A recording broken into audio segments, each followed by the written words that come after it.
गया कुंज बिहारी जय गोपी जन वल्लभ जय गिरिवरधारी जय गिरिवरधारी यशोदनन्दन व्रज जन रञ्जन यशोदानन्दन व्रज जन रञ्जन यशोदानन्दन व्रज जन रञ्जन यमुनातीरावनचारि यमुनातीरावनचारि जय राध माधव जय कुंज बिहारी हरे कृष्ण कृष्ण कृष्ण हरे हरे हरे राम राम राम हरे हरे हरे कृष्ण कृष्ण कृष्ण कृष्ण हरे हरे हरे राम राम राम हरे हरे हरे कृष्ण कृष्ण कृष्ण कृष्ण हरे हरे हरे राम राम राम हरे हरे नारायणं नमस्कृत्यं नरं चैव नरोत्तमं देवी सरस्वतीं व्यासं ततो जयमुदीरये नष्टप्रायेषु भद्रेषु नित्यं भागवतसेव्या भगवते उत्तमश्लोके भक्तिर्भवति नैष्ठुकी मूकं करोति वाचालं पङ्गुं लङ्घयते गिरिं यत्कृपातमहं वन्दे श्रीगुरुं दीनदारिणं परमानन्दमाधवं श्रीचैतन्यमीश्वरम् कृष्णाय वासुदेवाय देवकीनन्दनाय च नन्दगोपकुमाराय गोविन्दाय नमो नमः नमो पङ्कजनाभाय नमो पङ्कजमालिने नमो पङ्कजनेत्राय नमस्ते पङ्कजाङ्ग्रे ॐ नमो भगवते वासुदेवाय ॐ नमो भगवते वासुदेवाय ॐ नमो भगवते वासुदेवाय ॐ तत्सत् हरे कृष्ण എല്ലാ വിശിഷ്ട ഭക്തർക്കും എൻ്റെ പ്രണാമം. നിങ്ങളുടെ എല്ലാം പാദ നമസ്കാരം ചെയ്തുകൊണ്ട് നമുക്ക് ഭാഗവതത്തിന്റെ ഒന്നാം സ്കന്ധത്തിലെ 5-ാമത്തെ അധ്യായത്തിലെ 23-ാമത്തെ ശ്ലോകമാണ് പറഞ്ഞിരിക്കുന്നത്. നമുക്കൊന്ന് വായിക്കാം. അത് അഹം പുരാതേത ഭവേ ഭവം മുനേ ദാസാ. ഹരേ കൃഷ്ണ, കേൾക്കാമല്ലോ? ഹരേ കൃഷ്ണ, ഹരേ കൃഷ്ണ. മൂട്ട് ചെയ്യൂ. ഹരേ കൃഷ്ണ. എല്ലാവരും ഒന്ന് മൂട്ട് ചെയ്തോളൂ. ഇടയ്ക്ക് ഡിസ്റ്റർബ് ആക്കാൻ നമ്മുടെ ഫ്ലോ വിട്ടുപോകും. അതുകൊണ്ട് എല്ലാവരോടും പ്രാർത്ഥനയുണ്ട്. എല്ലാവരും അവരുടെ മൈക്ക് മ്യൂട്ട് ചെയ്ത് വെച്ച് കഴിഞ്ഞാൽ നമുക്കതിൻ്റെ കാരണം നമ്മുടെ ഉള്ളിൽ നമ്മുടെ ഗുരുവാണ് സംസാരിക്കുന്നത്, നമ്മളല്ല. അപ്പോൾ ആ ഗുരുവായിട്ടുള്ള കണക്ഷൻ വിട്ടുപോയി കഴിഞ്ഞാൽ നമുക്ക് ഓർമ്മ പോലും വരില്ല. അതുകൊണ്ട് ദയവ് ചെയ്ത് എല്ലാവരും മ്യൂട്ട് ചെയ്ത് വെക്കാൻ. ഹരേ കൃഷ്ണ. അഹം പുരാതീത ഭവേ ഭവം മുനേ ദാസ്യാസ്തു കസ്യാചന വേദവാദിനാം നിരൂപിതോ ബാലക ഏവ യോഗിനാം സൃഷ്ടൂഷണേ പ്രാവ്യശി നിർവിവിഷ്ഠിതാം അഹം പുരാതീത ഭവേ ഭവം മുനേ ദാസ്യാസ്തു കസ്യാചന വേദവാദിനാം നിരൂപിതോ ബാലക ഏവ യോഗിനാം ശുശ്രൂഷണേ പ്രാവ്യാശി നിർവിവേഷ്ടിതാം. പദങ്ങളുടെ അർത്ഥം: അഹം ഞാൻ, പുരാ പണ്ട്, അതീത ഭാവേ കഴിഞ്ഞ യുഗത്തില്, അഭവം ആയിത്തീർന്നു, മുനെ ഹേ മുനെ ദാസ്യ ദാസിയുടെ, തു എന്നാൽ, കസ്യാച്ഛന ഏതോ ഒരു വേദവാദിന വേദാന്ത അനുവർത്തികളുടെ നിരൂപിത നിയോഗിച്ച് ബാലസേവകൻ ഏവ മാത്രം യോഗിനാം ഭക്തരുടെ ശുശ്രൂഷേന സേവനത്തില് പ്രാവശ്യ വർഷകാലത്തെ 4 മാസകാലയളവില് നിർവിവക്ഷിതാം ഒരുമിച്ച് ജീവിച്ചു വിവർത്തനം ജശില പ്രഭാതി. അല്ലയോ മുനെ, മുൻ യുഗത്തിൽ വേദാന്ത തത്വങ്ങൾ അനുവർത്തിക്കുന്ന ബ്രാഹ്മണരുടെ സേവനത്തിൽ നിയുക്തരായ ഒരു ദാസിയുടെ പുത്രനായി ഞാൻ ജനിച്ചു. വർഷകാലത്തെ 4 മാസങ്ങളിൽ അവർ ഒരുമിച്ച് താമസിച്ചിരുന്നപ്പോൾ ഞാൻ അവരുടെ സേവനത്തിൽ നിരതനായി. ഭാവാർത്ഥം ജശില പ്രഭാതി. ഭക്തിയുത സേവനത്തിൽ ഉദ്ദീപ്തമായൊരു അന്തരീക്ഷത്തിൽ നാം ഭവിക്കുന്ന വിസ്മയത്തെ ശ്രീ നാരദമുനി ഇത്തരുണത്തിൽ ചുരുക്കി വിശദീകരിക്കുകയാണ്. പേരെടുത്ത് പറയാൻ ഒന്നുമില്ലാത്ത കുലത്തിലാണ് അദ്ദേഹം ജന്മം കൊണ്ടത്. യഥോചിതമായ ശിക്ഷണവും അദ്ദേഹത്തിന് ലഭിക്കുകയുണ്ടായില്ല. എന്നാൽ തന്നെയും തന്റെ സമ്പൂർണ്ണ ഊർജവും ഭഗവത് സേവനത്തിൽ നിയുക്തമാക്കിയാൽ അദ്ദേഹം അനശ്വരനായ കൃഷിയായിത്തീരുന്നു. ഭക്തിയുത സേവനത്തിന്റെ ശക്തിമത്തായ പ്രഭാവം എപ്രകാരമാകുന്നു? ജീവാത്മാക്കൾ ഭഗവാന്റെ തടസ്സ ശക്തികളാണ്. ആകയാൽ ഭഗവാന്റെ അതീന്ദ്രിയ പ്രേമയൂത സേവനത്തിൽ നിയുക്തരാവുകയാണ് അവരുടെ അസ്തിത്വം, ഉദ്ദേശം. ഇത് സംഭവിക്കാത്ത അവസ്ഥയെ മായ എന്ന് വിശേഷിപ്പിക്കുന്നു. ആകയാൽ ഒരാളുടെ പൂർണ്ണ ഊർജവും ഇന്ദ്രിയ ആസ്വാദനത്തിന് പകരം ഭഗവത് സേവനത്തിൽ പ്രവർത്തനക്ഷമമാക്കിയാൽ ഉടൻ മായയുടെ വ്യാമോഹം പൊലിഞ്ഞു പോകുന്നു. ഭഗവത് സേവനം ആരംഭിക്കുന്നത് യഥാർത്ഥ ഭഗവത് സേവകരെ സേവിക്കുന്നതിലൂടെയാണെന്ന് ശ്രീ നാരദമുനി പുനർജന്മ ദൃഷ്ടാന്തത്തിൽ നിന്നും വ്യക്തമാക്കുന്നു. തന്നുടെ ഭക്തരുടെ സേവനമാണ് തന്നുടെ സേവനത്തെക്കാൾ മഹത്തരമെന്ന് ഭഗവാൻ അരുളി ചെയ്തിട്ടുണ്ട്. ഭക്തിയുത സേവനം ഭഗവത് സേവനത്തെക്കാൾ മൂല്യമുള്ളതാകുന്നു. ഭക്തസേവനം ഭഗവത് സേവനത്തെക്കാൾ മൂല്യമുള്ളതാകുന്നു.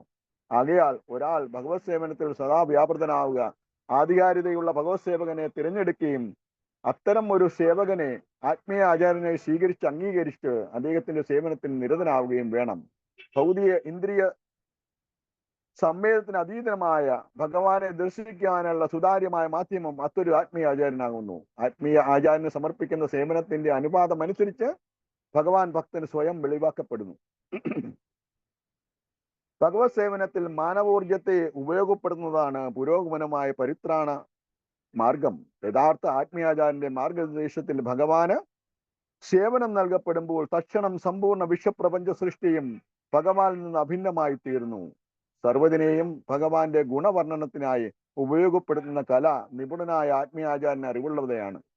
ആകയാൽ അദ്ദേഹത്തിന്റെ മാർഗനിർദ്ദേശത്തിൽ ആ ഭഗവത് സേവകന്റെ ദീർഘകൃപയാൽ സമ്പൂർണ്ണ വിശ്വസ്തയും ആത്മീയധാമമായി പരിവർത്തനപ്പെടുത്തുന്നു. നമാവും വിഷ്ണുപാദായ കൃഷ്ണപ്രസായ പൂതലേ ശ്രീമതേ ഭക്തിവേദാന്ത സ്വാമി നിത്യനാമിനി നമസ്തേ സരസ്വതി ദേവി ഗൗരവാണി പ്രചാരിണി നിർവിശേഷ ശൂന്യവാദി പാശ്ചാത്യദേശധാരിണി ജയ ശ്രീ കൃഷ്ണ ചൈതന്യ പ്രഭു നിത്യാനന്ദ ശ്രീ അദ്വൈത ഗദാധാര ശ്രീവാസാദി ഗൗരഭക്തവൃന്ദം വാഞ്ചാകൽപതരൂപശ്ച കൃപാസിന്ധുഭ്യേവ പതിതാനാം പാവനേഭ്യോ വൈഷ്ണവേഭ്യോ നമോ നമഃ. അനന്തകോടി വൈഷ്ണവന്ദി ശീല പ്രഭുപാത് ശ്രീകൃഷ്ണ നാമക്ക് ജി. ഹരേ കൃഷ്ണ മഹാമന്ത്ര കി നിത്യായ ഗൗരപ്രമാനന്ദേ ഹരി ഹരി ഓം. ദിവ്യപൂജനായ എന്റെ ഗുരു ജയപതാക സ്വാമിയുടെ പാതാരബന്ധത്തിൽ നമസ്കരിച്ചുകൊണ്ട്,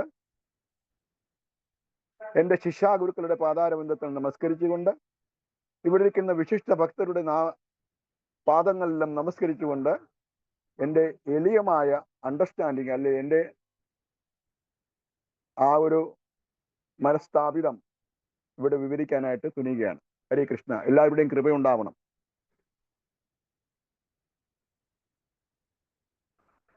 ഇവിടെ ശീല നാരദമുനി വ്യാസദേവനോട് ഉപദേശിച്ചു കൊടുക്കുകയാണ്, എന്തെങ്കിലും ഭഗവാനെ നേരിട്ടുള്ള ഭക്തിയുടെ സേവനത്തില് ഉതകുന്ന വിധത്തിൽ പതിതരായ ജീവാത്മാക്കൾക്ക് എന്തെങ്കിലും സമ്മാനിക്കുക. അതാണ് ഏറ്റവും ഉചിതം. നിന്റെ ഉത്കണ്ഠയ്ക്കും വിരാമം അതായിരിക്കും ചെയ്യേണ്ടത്. പാവനമായ വൈദിക സാഹിത്യങ്ങൾ ബദ്ധരായ ജീവാത്മാക്കളുടെ ഉന്നമനത്തിനും അവരെ ഭഗവത് പാദങ്ങളിൽ എത്തിക്കുന്നതിന് വേണ്ടി ആചാര്യന്മാർ രചിച്ചു വെച്ചിട്ടുള്ളതാണ്. ഇത് വാസുദേവൻ രചിച്ചു വെച്ചിട്ടുള്ളതാണ്. അതിന്റെ ലാഭം ഈ കലിയുഗത്തിലെ ഹതഭാഗ്യരും എല്ലാം തന്നെ അനശ്വരവും ദുഃഖപൂർണവുമായ നശ്വരവും യുദ്ധപൂർണമായ ഈ ജീവിതത്തിൽ നിന്നും, ഈ ഭൗമ ജീവിതത്തിൽ നിന്നും മുക്തരാവേണ്ടതാണ് എന്ന് ചില വ്യാസദേവ് അദ്ദേഹത്തിന്റെ കൃതികൾ വായനകളെ നോട്ട് കൊണ്ടുവന്നിട്ടുണ്ടെന്ന് ഇടയ്ക്കിടയ്ക്ക് നോക്കുന്നുണ്ട്, സംശയം തീർക്കാൻ. ഹരേ കൃഷ്ണ. ഹരേ കൃഷ്ണ പ്രഭുജി, കേട്ടില്ല.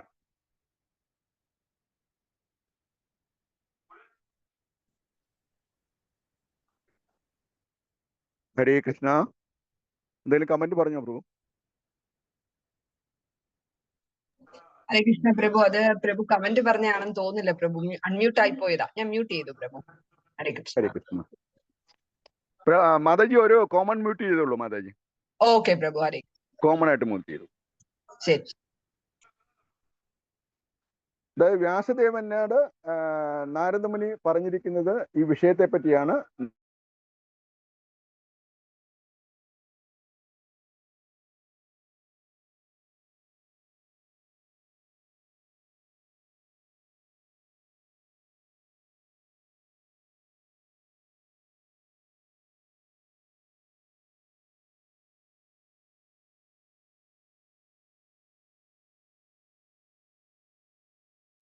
ഹരേ കൃഷ്ണ. കേൾക്കുന്നില്ലല്ലോ. കേൾക്കാവോ പ്രഭുജി? ഇപ്പൊ കേൾക്കാം. ഓക്കെ. കാരണം മാതാജി എല്ലാരും കൂടെ ഒന്നിച്ച് മ്യൂട്ട് ചെയ്ത കാരണം അങ്ങനെ പറ്റി കേട്ടോ. അതായത് വ്യാസദേവന്റെ ഗുരുവായ നാരദമുനിയുടെ ശിക്ഷണത്തില് ആത്മദൃഷ്ടി ലഭിക്കുകയും ആത്മദൃഷ്ടിയാൽ രചിക്കപ്പെട്ടിട്ടുള്ള ഭഗവാന്റെ ലീലകളെ പറ്റിയാണ് ഇവിടെ നാരദമുനി വ്യാസനോട് പ്രതിപാദിക്കാനായിട്ട് പറഞ്ഞിരിക്കുന്നത്. വ്യാസദേവൻ സാക്ഷാൽ ഭഗവാന്റെ ശക്താവിശേഷ അവതാരമാണ്. വ്യാസദേവന് ഒരു ഗുരുവിന്റെ ആവശ്യമില്ലെങ്കിൽ കൂടി പാരമ്പര്യമായ ഗുരുശിഷ്യന്റെ ബന്ധത്തിൽ അടിയുറച്ചുകൊണ്ടാണ് അദ്ദേഹം മാതൃകയായി നാരദമുനിയെ ഗുരുവായി സ്വീകരിക്കുന്നത്. എന്തുകൊണ്ടാണെന്ന് വെച്ചാല് പതിതാത്മാക്കളുടെ മോചനത്തിനായി ദയാലുവാണ്. ഭഗവാന്റെ അനുഗ്രഹത്താലാണ് വ്യാസദേവന് ഇത് എഴുതാൻ പറ്റിയത്. ജീവജാലങ്ങൾ എല്ലാം തന്നെ ഭഗവാന്റെ അംശമാണെങ്കിലും ഭൗതിക സംഘത്താൽ സ്വാത്മക്രിയയെ ആയ ഭഗവത് സേവനത്തിൽ നിന്ന് വളരെ അകലെയായി. അതായത് സ്വാത്മചേതനയെ തന്നെ മറന്നുപോയിരിക്കുകയാണ് മായയുമായിട്ടുള്ള ബന്ധത്താൽ കാരണം. മായയുമായിട്ടുള്ള ബന്ധത്തില് കൃഷ്ണ ഇവിടെ സപ്താഹം നടക്കുകയാണ്, അപ്പൊ അതിൻ്റെതായ ഡിസ്റ്റർബൻസ് ഉണ്ട്, എല്ലാവരും ക്ഷമിക്കണം. ഈ മായയുടെ പ്രഭാവം എങ്ങനെയാന്ന് പറഞ്ഞാല് നമ്മുടെ മഴമേഘങ്ങൾ പൂർണ്ണമായിട്ടും ശുദ്ധമാണ്. ആ മഴമേഘങ്ങൾ മഴയായിട്ട് ഭവിക്കുമ്പോൾ അന്തരീക്ഷത്തിൽ എത്തുമ്പോൾ തന്നെ ആ ഭൗതികമായ ടച്ച് അതിനുണ്ടാകുകയും അത് അശുദ്ധമായി തീരുകയും എന്ന് പറഞ്ഞ പോലാണ് നമ്മൾ ഭഗവത് അംശമാണെങ്കിലും ഈ ഭൗതികമായ ഭൂലോകത്തിൽ നമ്മൾ ജനിക്കുന്നതോടെ മായക്ക് അടിമപ്പെടുകയാണ് ഉണ്ടായത്. അദ്ദേഹത്തിന്റെ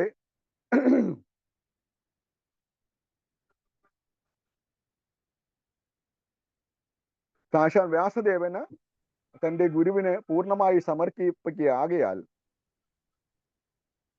എല്ലാം അതാതിന്റെ തലങ്ങളിൽ അദ്ദേഹത്തിന് ഓർമ്മ വരികയും അത് വെളിവാക്കപ്പെടുകയാണ് ഇവിടെ ഉണ്ടായത്. പരമ്പര ശാസ്ത്രമനുസരിച്ച് കൃഷ്ണൻ തന്നെ ഗുരു ആശ്രയം എടുത്തിട്ടുണ്ട് എന്നാണ് ഇവിടെ പറയുന്നത്. കൃഷ്ണന്റെ ഗുരു പരാശ്രയ മുനിയാണ്. ആ പരാശ്രയ മുനിയുടെ ഗുരുത്വം ഭഗവാനും സ്വീകരിച്ചിട്ടുണ്ട്. അതുപോലെ തന്നെ നിരവധി ഉദാഹരണങ്ങൾ ഇവിടെ കൊടുത്തിട്ടുണ്ട് ഗുരുവിനെ സ്വീകരിക്കുന്നത് എന്തുകൊണ്ടാണ്. കൃഷ്ണൻ തന്നെ ഗുരു ആശ്രയം എടുത്തിരുന്നു എന്ന മാതൃക തന്റെ മുന്നിൽ ഉള്ളതിനാൽ ഏത് കാര്യത്തിലും നാരദമുനിയെ സ്മരിച്ചാൽ ഉടൻ തന്നെ അദ്ദേഹത്തിന്റെ പ്രത്യക്ഷ ഭാവമാകുന്നു എന്നാണ് വ്യാസദേവനോട് പറഞ്ഞിരിക്കുന്നത്. പരമ്പൊരുളിന്റെ പ്രേമപൂർണമായ വിലാസത്തിന്റെ കഥന ശ്രവണം മാത്രമേ കലിയുഗ പതിതരായ ജീവാത്മാക്കൾക്ക് ഒരേ ഒരു മുക്തിമാർഗമെന്ന് ശ്രീ നാരദമുനി അരുളി ചെയ്യുന്നു വ്യാസനോട്. ഭൂതവർത്തമാന ഭാവി എന്നിവയെല്ലാം തന്നെ അറിയാവുന്ന വ്യക്തിയാണ് താനെന്ന് ഭഗവത്ഗീതയിൽ അദ്ദേഹം പറഞ്ഞിരിക്കുന്നു ഭഗവാൻ. എന്നാൽ തന്നെ മാതൃക പുരുഷോത്തമൻ എന്ന നിലയിൽ ഗുരുശിഷ്യ പരമ്പരയുടെ അന്തസ്സത്ത് ജീവന് കൊടുക്കാനായാൽ അതായിരിക്കും വ്യാസദേവന് കിട്ടുന്ന ഏറ്റവും വലിയ അനുഗ്രഹം. ഭഗവത് അവതാരമായ വ്യാസദേവൻ പ്രാവർത്തികമായി നാരദമുനിയെ ഗുരുവായി സ്വീകരിക്കുന്നതും അതുകൊണ്ടാണ്.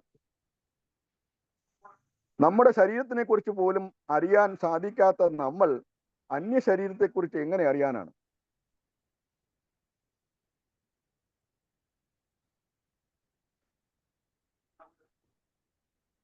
നമ്മുടെ ബാല്യത്തിൽ നമ്മളുടെ പ്രവൃത്തി എന്തുവാണെന്ന് പോലും നമ്മൾക്ക് ഓർമ്മയില്ല. എന്നാൽ ഭഗവാൻ അതെല്ലാം അറിയാം. എന്തെന്നാൽ ഭഗവാൻ സർവ്വവ്യാപിത്വം ആണ് ഉൾക്കൊണ്ടിരിക്കുന്നത്. നമ്മുടെ ശരീരത്തിൽ നമ്മുടെ ആത്മാവുണ്ടെങ്കിലും എല്ലാവരുടെയും ശരീരത്തിൽ പരമാത്മ രൂപേണ ഭഗവാൻ വാഴുന്നുണ്ട്. അപ്പൊ അതുകൊണ്ട് സർവശരീര ജ്ഞാനം ഭഗവാനുണ്ട്. എന്നാൽ നമ്മളെ സംബന്ധിച്ചോളം നമ്മുടെ ഏക ശരീരത്തിന്റെ ജ്ഞാനം മാത്രമേ നമുക്കുള്ളൂ.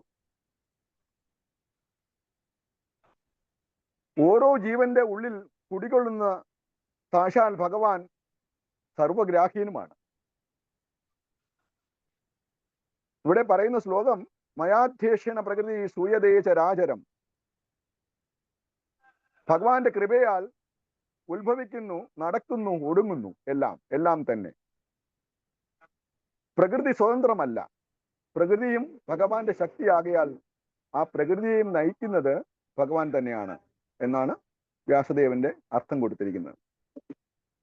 നമ്മളിപ്പോ ഇതെല്ലാം നമുക്ക് ഓർമ്മ വരണമെങ്കിൽ നമ്മളെല്ലാം കമ്പ്യൂട്ടറിൽ നമ്മൾ ഡാറ്റാ ബേസ് ഉണ്ടാക്കി നമ്മൾ സൂക്ഷിക്കുക. എങ്കിൽ തന്നെയും കുറെ നാൾ കഴിയുമ്പോൾ വീണ്ടും കമ്പ്യൂട്ടർ ഓപ്പൺ ചെയ്ത് നോക്കേണ്ടി വരും നമ്മളുടെ ഡാറ്റാ ബേസിൽ ആരെക്കുറിച്ച് എന്തെല്ലാമാണ് പറയുന്നത്. അതേപോലെ തന്നെയാണ്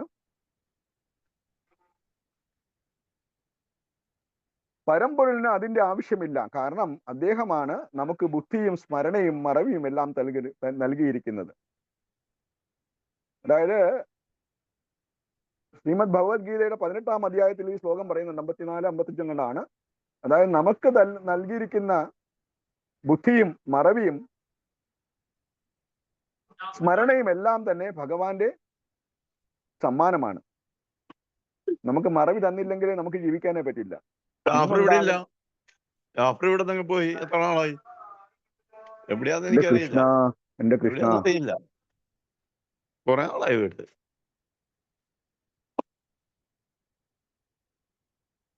പോയി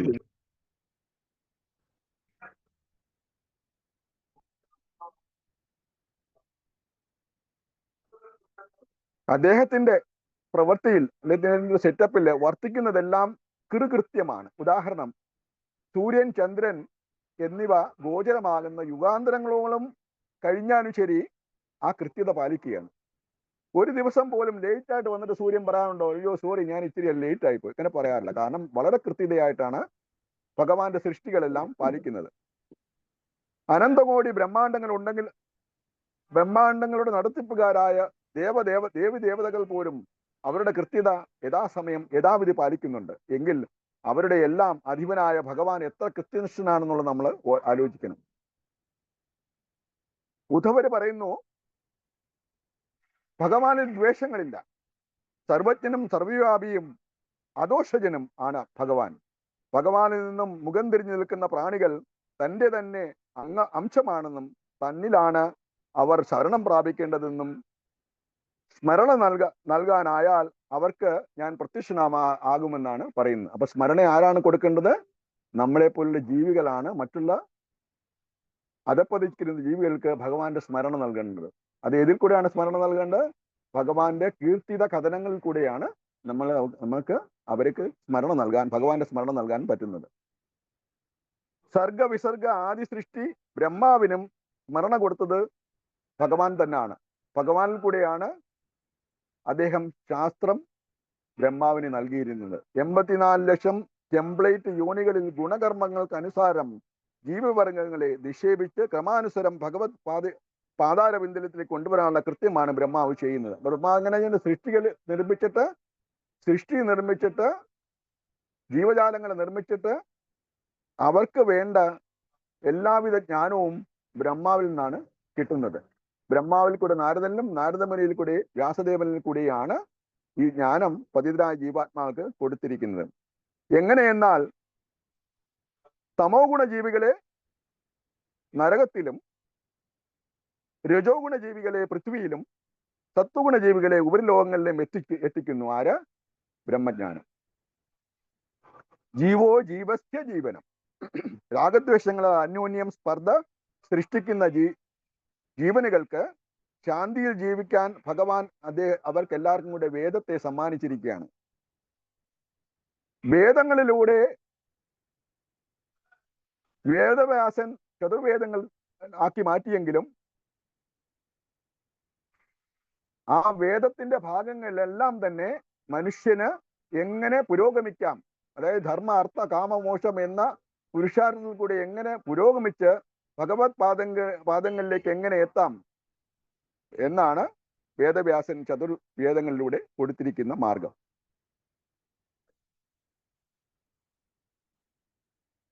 ഓരോ ജീവികൾക്കും ഭഗവത് പ്രേമം വളർത്തുക എന്ന ദൗത്യമാണ് വേദോപനിഷത്തുകളിലൂടെ ബ്രഹ്മനാരദ വ്യാസമുനികൾ അവർക്ക് കൊടുത്തിരിക്കുന്നത്. അതായത് ഇവ 3 പേരിൽ കൂടെയാണ് പതിതരായ ആത്മാക്കളെ എങ്ങനെ ഉത്ബോധിപ്പിക്കാം, ഭഗവാനിലേക്ക് പ്രേമം എങ്ങനെ വളർത്താം എന്നുള്ള ആ ഒരു പദ്ധതി കൊടുത്തിരിക്കുന്നത്.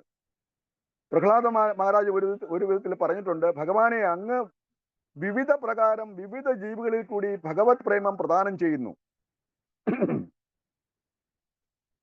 വിവിധ പ്രതിപത്തി അനുസരിച്ച് ഭൗതികമായും ആത്മീയമായും ആസ്വദിക്കുന്നതിന് ജീവന് വിവിധ പ്രക്രിയകൾ കൊടുത്തിരിക്കുന്നുണ്ട്. അത് ഇവിടെ പറയുന്ന ഭൗതികമായി ആസ്വദിക്കുന്നതിന് വേണ്ടി വേദങ്ങളും ആത്മീയമായി ആസ്വദിക്കുന്നതിന് വേണ്ടി കീർത്തിത ഗ്രന്ഥങ്ങളുമാണ് ഇവിടെ കൊടുത്തിരിക്കുന്നത്. അതായത് ഭൗതിക ശാസ്ത്രം ഇന്ദ്രിയ ആസ്വാദനത്തിനും ആത്മീയ ശാസ്ത്രം ബന്ധനമുക്തിക്കുമാണ് നൽകിയിരിക്കുന്നത്. പ്രഹ്ലാദ മഹാരാജ് വീണ്ടും പറയുന്നു, അങ്ങയുടെ കഥാശ്രവണത്താൽ പുനഃസ്മൃതി വന്നു ചേരുന്നു. പുനഃസ്മൃതി എന്ന് വെച്ചാൽ നമ്മൾ മറന്നുപോയ കാര്യങ്ങൾ വീണ്ടും സ്മൃതിയിൽ വരുന്നു. നമ്മൾ മറന്നുപോയത് എന്തുവാ? ജീവേര സ്വരൂപേ കൃഷ്ണേര നിത്യനാസ. അവിടെ ഭൗതികമായിട്ട് ബന്ധപ്പെടുമ്പോൾ ആ സ്മൃതിയാണ് നമ്മൾ മറന്നു മുറിക്കുന്നത്. പക്ഷേ ഭഗവാന്റെ കഥശ്രവണത്താൽ ആ സ്മൃതി വീണ്ടും പുനഃസ്മൃതിയായിട്ട് വന്നു ചേരുന്നു. അങ്ങനെ വീണ്ടും ആ പ്രാണി അങ്ങനെ ശരണം പ്രാപിക്കുന്നു. ഉദാഹരണത്തിന് ഇരുട്ടുമുറിയില് ദീപതാളങ്ങൾ വെളിച്ചം പരത്തി അന്ധകാരത്തെ അകറ്റുന്നത് പോലാണ് ഭഗവാന്റെ കീർത്തിത ഗ്രന്ഥങ്ങൾ നമ്മുടെ അജ്ഞാനത്തെ മാറ്റുന്നത്. കൃപ തോന്നി എനിക്കും അനേകായിരം കാതുകൾ തരണേ എന്നാണ് പ്രഹ്ലാദ മഹാരാജ് പറയുന്നത്. അനേകായിരം കാതുകൾ. എന്തുകൊണ്ടാണ് അനേകായിരം കാതുകൾ വേണമെന്ന് പറഞ്ഞ് അങ്ങനെ വിവിധ ശുദ്ധഭക്തരിൽ നിന്നും അങ്ങയുടെ ഗുണഗണങ്ങൾ ഒരേ സമയം കേൾക്കാൻ എനിക്ക് സാധിക്കും എന്നാണ് പറയുന്നത്. നമുക്ക് 2 കാതുകളും തന്നിട്ട് പോലും അടുത്ത് നടക്കുന്ന ഭഗവത് സപ്താഹത്തിൽ പോലും ഭഗവത് കഥനങ്ങൾ കേൾക്കാനോ അല്ലെ ഭഗവത് ശ്രവണങ്ങൾ കേൾക്കാനോ നമുക്ക് താല്പര്യമില്ല, നമുക്ക് സമയവുമില്ല. ഇവിടെ പ്രഹ്ലാദ മഹാരാജ് പറയുന്നത് എനിക്ക് 1000 കാതുകൾ തരൂ. ആ കാതുകളിൽ കൂടി ഓരോ ഭക്തന്റെയും കഥനങ്ങളുടെ അല്ലെങ്കിൽ ഭഗവത് കഥനങ്ങളുടെ ശ്രവണം എനിക്ക് കേൾക്കാൻ പറ്റുമെന്നാണ്, അല്ലെ എനിക്ക് സഹായിക്കുമെന്നാണ് പ്രഹ്ലാദ മഹാരാജ് പറയുന്നത്. കപിലനോട് ദേവഹൂതി പറയുന്നത് എന്താണ്? കപിലദേവനോട് അജ്ഞാനത്തിന്റെ തിമിരം ബാധിച്ച ഞങ്ങളുടെ കണ്ണുകൾ ആയിപ്പോയി. ദിവ്യജ്ഞാനത്തിൽ ഞങ്ങളുടെ തിമിരം മാറുകയും അങ്ങനെ ചുറ്റും നടക്കുന്നതെല്ലാം കാരണം വെളിവാകുകയും ചെയ്തതിനാൽ എല്ലാം അങ്ങാണെന്നുള്ള ഉത്തമ ബോധ്യത്തിൽ അങ്ങയെ ഞങ്ങൾ ശരണം പ്രാപിക്കുന്നു. ഇവിടെ ദേവഹൂതി പറയുന്നതാണ് കപിലദേവനോട്. കപിലദേവൻ സകല ശാസ്ത്രങ്ങളും അമ്മയായ ദേവഹൂതിക്ക് പറഞ്ഞു കൊടുത്തു. അപ്പൊ ദേവഹൂതി ഇപ്പൊ എന്താ പറയുന്നത്? ദിവ്യജ്ഞാനത്താൽ അദ്ദേഹം കൊടുത്തിരിക്കുന്ന ജ്ഞാനം ദിവ്യമാണ്. ഭഗവാനെ പറ്റിയുള്ള ജ്ഞാനങ്ങളെല്ലാം തന്നെ ദിവ്യമാണ്. ആ ദിവ്യജ്ഞാനത്താൽ ഞങ്ങളുടെ കണ്ണുകളിൽ ബാധിക്കുന്ന തിമിരങ്ങളെല്ലാം പോയിട്ട് പുറത്തു നടക്കുന്നത് എന്തെല്ലാമെന്ന് കാരണസാധ്യതം ഞങ്ങൾ മനസ്സിലാക്കുകയും ഭഗവാൻ ആരാണെന്നും ഭഗവാൻ എന്തിനാണ് ഞങ്ങളെ സഹായിക്കുന്നതെന്നുള്ള വ്യക്തമായ രൂപം ഞങ്ങൾക്ക് കിട്ടുകയും അതിനാൽ സാക്ഷാൽ ഭഗവാനെ ഞങ്ങൾ അഭയം പ്രാപിക്കുകയും ചെയ്യുന്നു എന്നാണ് ദേവഹൂതി പറയുന്നത്. ഭഗവാൻ ആത്മശാസ്ത്രം തന്നിട്ട് കൂടി അതിനോട് വിമുഖത കാണിക്കുന്നു എന്ന് പറഞ്ഞു. എത്ര നിർഭാഗ്യവരാണ്. കാരണം നമുക്കറിയാം, നമ്മള് എത്രയോ ഭാഗ്യവാന്മാരായതുകൊണ്ടാണ് ഈ കഥകൾ കേൾക്കാനും അല്ലെ ഭഗവാന്റെ ഗ്രന്ഥങ്ങൾ വായിക്കാനും ഭഗവാന്റെ നാമങ്ങൾ ചൊല്ലാനും നമുക്ക് പറ്റുന്നത്. ഈ കലിയുഗത്തില് എത്ര ഭാഗ്യവാന്മാരായിട്ടാണെന്ന് വേണം നമ്മൾ കരുതേണ്ടത്. കാരണം കലിയുഗം നിർഭാഗ്യതയാണെന്ന് പറയുന്നുണ്ടെങ്കിലും അതിൽ ഭഗവത് പക്ഷത്തുള്ള അല്ലെ ഭഗവത് ഭക്തരായ നമ്മൾക്ക് ഭാഗ്യമേ കിട്ടിയിട്ടുള്ളൂ, ഒരു നിർഭാഗ്യവും ഇല്ല എന്നാണ് ഇവിടെ പറയുന്നത്. വിവിധതരം ഔഷധികൾ നിറഞ്ഞ ഒരു പൂന്തോട്ടത്തില് അല്ലെങ്കിൽ ഒരു തോട്ടത്തില്, ഔഷധി തോട്ടത്തില് ഒരാൾക്ക് ഒറ്റയ്ക്ക് പോയി കഴിഞ്ഞാല് അത് ഏത് ചെടിയാണോ അല്ലെ ഏത് ഔഷധമാണോ എന്ന് തിരഞ്ഞെടുക്കാൻ വളരെ പ്രയാസമായിരിക്കും. എന്ന് പറയുന്ന പോലെ നിരവധി ആത്മീയ ശാസ്ത്രങ്ങൾ ഉള്ള നമ്മുടെ ഗ്രന്ഥസമാഹാരത്തില് അത് മുഴുവൻ വായിച്ചു തീർക്കണമെങ്കിൽ ഈ ഒരു ആയുസ് കൊണ്ട് പറ്റില്ല. അപ്പൊ നമ്മൾ ഈ ആയുസിൽ തന്നെ ഭഗവത്പാദം എങ്ങനെയാണെയും എന്നുള്ള നിരാശ നമുക്ക് ഉണ്ടാകാൻ സാധ്യതയുണ്ട്. ആയതിനാൽ വിവിധ മഹാഗ്രന്ഥങ്ങൾ വായിച്ച് അപഗ്രഥിച്ച് വിശേഷങ്ങൾ എഴുതിയിട്ടുള്ള ഗോസ്വാമികളുടെ പാത പിന്തുടരുകയാണെങ്കിൽ നിഷ്പ്രയാസം നമുക്ക് ഈ ജന്മത്തിൽ തന്നെ ഭഗവത്പാദം പോകാൻ പറ്റും. അപ്പോൾ ആത്മീയ സാക്ഷാത്കാരം സിദ്ധിച്ചിട്ടുള്ള ഗുരുവിനെ സമീപിക്കുക. അദ്ദേഹം ഗ്രഹിച്ചിട്ടുള്ള എല്ലാ ജ്ഞാനവും പരിപ്രശ്നേന സേവയാം, ആ ഗുരുവിനെ സേവ ചെയ്തുകൊണ്ട് വളരെ വിനയത്തോടുകൂടി ചോദിച്ചറിഞ്ഞ് നമ്മൾ അദ്ദേഹത്തിന് ജ്ഞാനമെടുക്കുമ്പോൾ, നമ്മൾ കേട്ടിട്ടുണ്ട് ഒരു പഴഞ്ചൊല്ല്, താണ നിലത്തെ ധീരോടു അവിടെ ദൈവം തുണയുള്ളൂ. അപ്പൊ നമ്മൾ എത്രയോ താണിരിക്കുന്നു, എത്രയോ വിനയപൂർവ്വം ഗുരുവിനെ സമീപിക്കുന്നു, അത്രയും പെട്ടെന്ന് തന്നെ നമുക്ക് ഗുരുവിൽ നിന്ന് ജ്ഞാനം സ്വായത്തമാക്കാൻ പറ്റും. വേദേഷു ദുർലഭം അദുർലഭം ആത്മഭുക്തോ ഗോവിന്ദമാദിപുരുഷം തമഹം ഭജാമി. ആ വേദങ്ങൾ തന്നിരിക്കുന്നത് മറ്റുള്ളവർക്ക് അദുർലഭമാണത്, മറ്റുള്ളവർക്ക് ലഭിക്കില്ല. എന്നാൽ ഭാഗ്യവരായ ഭക്തന്മാർക്ക് ആ വേദങ്ങൾ അവതരിച്ച് പഠിക്കുന്ന ഗുരുവിലൂടെ നമുക്ക് സാധിക്കും. അങ്ങനെ ഭഗവത്പാദങ്ങളിൽ എത്താൻ പറ്റുമെന്നാണ് ആ ശ്ലോകത്തിന്റെ അർത്ഥം. ഇതിന്റെ ഒരു ഉദാഹരണം ശീല പ്രഭുപാദിന്റെ ശിഷ്യയായ യദുർ റാണി എന്ന് പറഞ്ഞ ഒരു മാതാജി ഉണ്ടായിരുന്നു. അപ്പൊ അദ്ദേഹം ആ മാതാജി ഭഗവാന്റെ പരമാത്മ രൂപം വരയ്ക്കണമെന്നുള്ള ഒരു ഇച്ഛ അല്ലെങ്കിൽ ഒരു ആഗ്രഹം മനസ്സിൽ ജനിച്ചു. അങ്ങനെ വരയ്ക്കാനായിട്ട് ഇരുന്നപ്പോൾ ആ മാതാജിക്ക് ഒരു സംശയം, ഭഗവാൻ ഹൃദയത്തില് അനന്തശയനാണോ അതോ ശ്രീ നാരായണമൂർത്തിയാണോ എന്നൊരു ഏത് രൂപമാണ് എന്നുള്ള കാര്യത്തിൽ അവർക്ക് സംശയം വന്നു.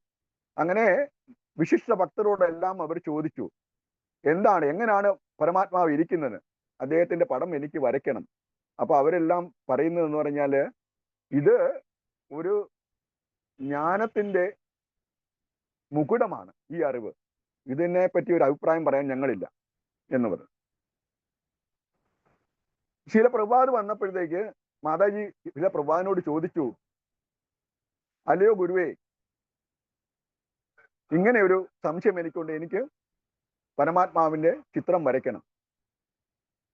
അപ്പൊ ശീല പ്രഭുപാദ് പറഞ്ഞിട്ടുണ്ടോ, അതിന് അനേകായിരം ജന്മങ്ങൾ എടുക്കണം. ബഹുനാം ജന്മനാമന്തേ ജ്ഞാനവാൻ യ പ്രപദ്യതേ. ഒരു ജ്ഞാനി ഭഗവാന്റെ അടുത്ത് വരണമെങ്കിൽ വളരെയധികം ജന്മങ്ങൾ എടുക്കേണ്ടി വരുന്നു. അപ്പൊ ആ മാതാജി ആകെ വിഷണ്ണനായി.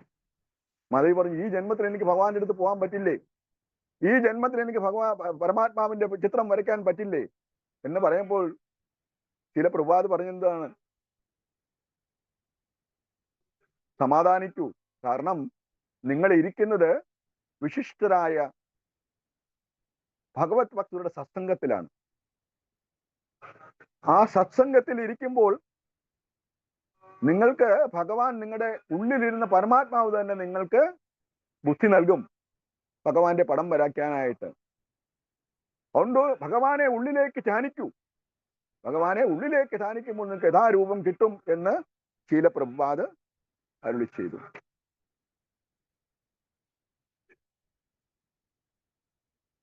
അങ്ങനെ അവർ ധ്യാനത്തിലൂടെ ഭഗവാനെ കണ്ടു.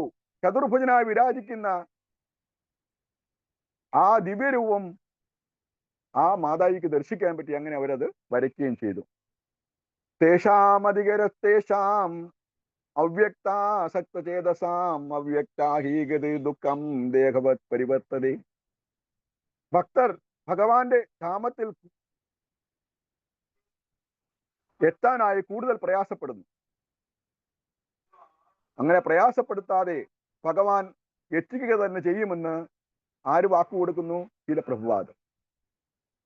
ഗുരുദേവന്റെ സഹായം തേടാതെ തോന്നിയ രീതിയിൽ ജ്ഞാനം നേടാൻ ശ്രമിക്കുന്നവർക്ക് അവസാനം അവ്യക്തതയിൽ ദുഃഖത്തിന് തന്നെ കീഴ്പ്പെടേണ്ടി വരുന്നു. അതാണ് അവ്യക്തവാദികളുടെ അവസാന ഭാഗം. അവ്യക്തവാദികൾ ജീവിതം മൊത്തം അതിനുവേണ്ടി പ്രയത്നിക്കുന്നു, അതിനുവേണ്ടി ജ്ഞാനങ്ങൾ തേടുന്നു, അതിനുവേണ്ടി പരിശ്രമിക്കുന്നു. എന്നാൽ അവസാനം അവർക്ക് ഒന്നും കിട്ടാതെ വരുന്നു. ഇവിടെ നിരവധി ഉദാഹരണങ്ങളുണ്ട്. നിരവധി ശ്രേഷ്ഠന്മാരായ സന്യാസികളുണ്ട് അവ്യക്തവാദികൾ. അവരെല്ലാം ഇപ്പൊ രാഷ്ട്രീയത്തിലേക്ക് ഇറങ്ങിയിരിക്കുക. കാരണം അവർക്ക് അവസാനം വന്നിട്ട് ഒന്നും ചെയ്യാൻ പറ്റാത്ത അവസ്ഥയിലേക്ക് വന്നിരിക്കുകയാണ്. എന്നാൽ ഭഗവാൻ തന്നെ മാതൃക കാട്ടി കൊടുത്തിട്ടുണ്ട്, എനിക്ക് എന്നിൽ എത്തുന്നത് എങ്ങനെയാണെന്ന്.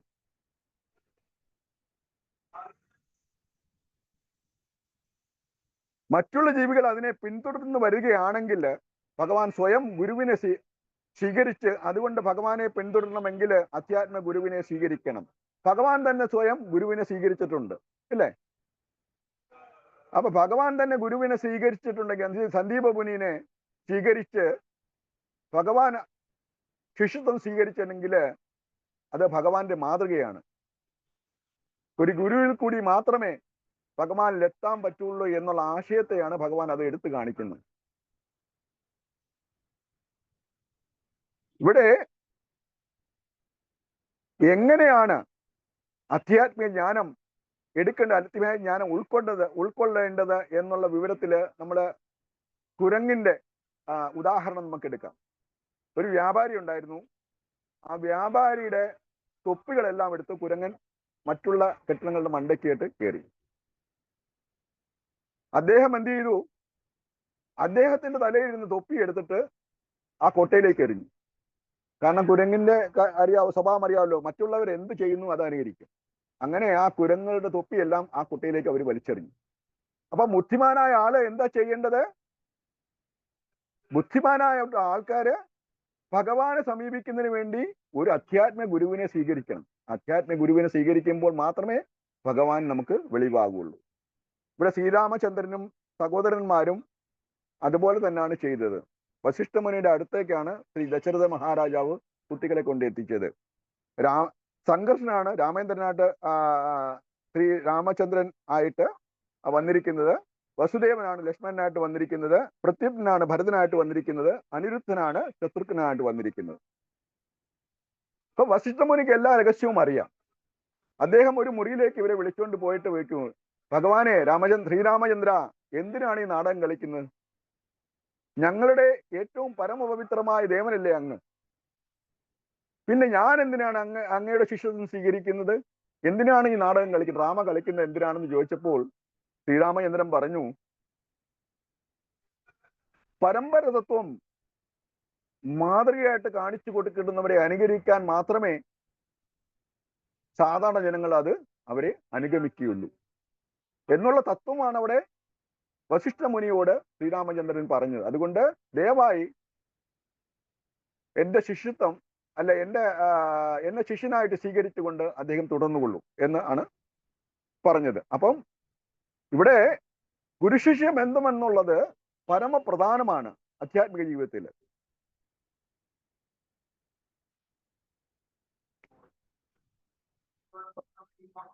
ഇവിടെ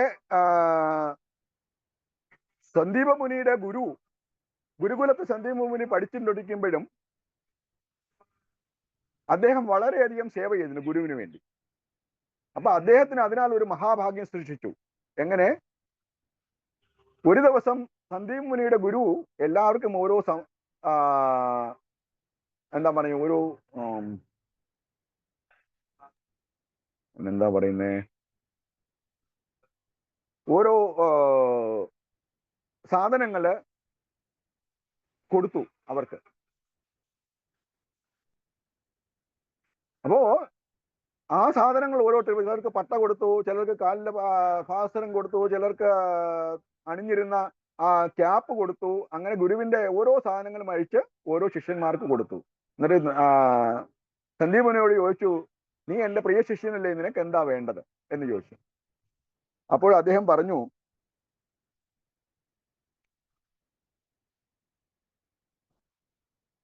ഞാൻ അങ്ങയുടെ ശിഷ്യനാണ്, അത് തന്നെ എന്റെ മഹാഭാഗ്യമാണ്. അതായത്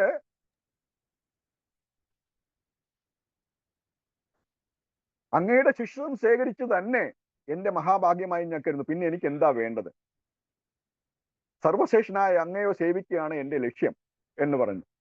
അതിൽ പ്രീതിതനായ സന്ദീപമുനിയുടെ ഗുരു എന്താ പറഞ്ഞേ?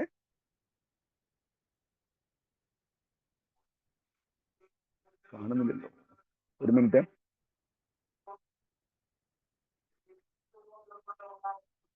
എന്റെ സ്ക്രീൻ ബ്ലാക്ക് ആയിപ്പോയി, അതുകൊണ്ട് അങ്ങനെ സംഭവിക്കും. എല്ലാവരും കേൾക്കാമോ? ഹരേ കൃഷ്ണ. ഹരേ കൃഷ്ണ പ്രഭു, കേൾക്കാം. ഓക്കെ. അങ്ങനെ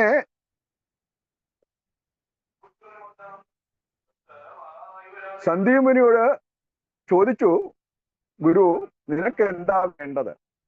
സന്ദീപമുനി പറഞ്ഞു, സർവശ്രേഷ്ഠനായ ഗുരുവായി, അങ്ങയെ ഗുരുവായി എനിക്ക് കിട്ടിയതിന്റെ മഹാഭാഗ്യമാണ്, ഇതിൽ കൂടി എനിക്ക് ഒന്നും വേണ്ടാന്ന് പറയും. അതിൽ പ്രീതനായ ഗുരു എന്താ പറയുന്നത്? ഭഗവാൻ ശ്രീകൃഷ്ണൻ, പരമപുരുഷോത്തമനായ ഭഗവാൻ ശ്രീകൃഷ്ണൻ തന്നെ അങ്ങയുടെ ശിഷ്യനായി വരും എന്ന് പറഞ്ഞു. അങ്ങനെ പറഞ്ഞ് അദ്ദേഹത്തെ അനുഗ്രഹിച്ചു. ആരെ? സന്ദീപമുനിയെ. അങ്ങനെ സന്ദീപമുനിയുടെ ശിഷ്യനായിട്ടാണ് ശ്രീകൃഷ്ണൻ വന്നിരിക്കുന്നത്. 64 ദിവസം മാത്രമേ സന്ദീപമുനിയുടെ കൂടെ അദ്ദേഹം താമസിച്ചുള്ളൂ. ഭഗവാൻ ഈ 64 ദിവസം കൊണ്ട് തന്നെ ഓരോ ദിവസം ഓരോ കലയും. സന്ദീപ ഗുരുവാണോ അതോ സാന്ദീപനിയാണോ? സാന്ദീപനി മുനി. അതിലൊരു ദീർഘം, അങ്ങനെ സന്ദീപമുനി എന്ന് പറയുമ്പോൾ എല്ലാവർക്കും മനസ്സിലാവും. അപ്പൊ സാന്ദീപമുനി എന്നും പറയാം. ഹരേ കൃഷ്ണ. താങ്ക് യു മാതാജി. അങ്ങനെ ഭഗവാൻ 64 ദിവസമാണ് സാന്ദീപമുനിയുടെ കൂടെ താമസിച്ചത്. ആ 64 ദിവസങ്ങളിലുള്ളിൽ 64 കലകളും സ്വായത്തമാക്കി ശ്രീകൃഷ്ണ ഭഗവാൻ. അതുകൊണ്ട് ഗുരുവിനെ സേവിക്കുന്നത് കൊണ്ട്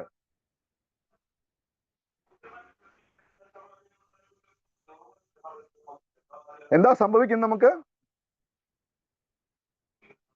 ഗുരുവിന്റെ കൃപ കൊണ്ട് മാത്രമേ കൃഷ്ണന് ലഭിക്കൂ എന്നാണ് ഇവിടെ ആ വാചകം കൊടുത്തിരിക്കുന്നത്. ഗുരുകൃപയല്ലാതെ മറ്റൊരു സമ്മാനവും തുല്യതമായി ഇല്ലാത്തതാണ്. ഗുരുകൃപയാണ് സന്ദീപമുനിക്ക് കിട്ടിയിരിക്കുന്നത്. അജ്ഞതയെ അങ്ങ് അറുത്തുമാറ്റി ജ്ഞാനത്തിന്റെ പ്രകാശം തെളിയിച്ചിരിക്കുകയാണെന്ന് സന്ദീപമുനി ആ ഗുരുവിനോട് പറഞ്ഞു. അപ്പൊ ആ ഗുരുശിഷ്യ ബന്ധത്തില് സന്ദീപമുനിക്ക് കിട്ടിയ അനുഗ്രഹത്തില് സന്ദീപമുനി പറഞ്ഞിരിക്കുന്നത് എന്താണ്? ആ ഗുരുവിനോട് പറഞ്ഞു, അങ്ങ് ഒരു കോടാലിയെ പോലെയാണ്, അങ്ങൊരു കോടാലിയെ പോലാണ്. ആ കോടാലി എന്താ ചെയ്യുന്നത്?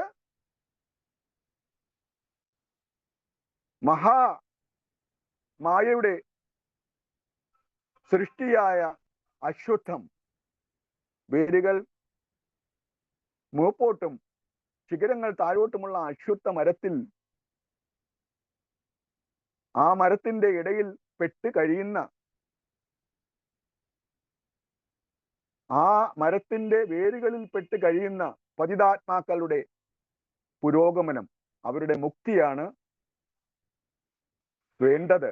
അതിനാൽ ആ അശുദ്ധമാകുന്ന ആ ബന്ധനത്തിന്റെ മരത്തിന്റെ ശാഖകളും വേരുകളും മുറിച്ച് എന്നെ രക്ഷപ്പെടുത്തുന്ന കോടാലിയാണ് താങ്കൾ എന്നാണ് സന്ദീപമുനി പറഞ്ഞത് ഗുരുവിനോട്.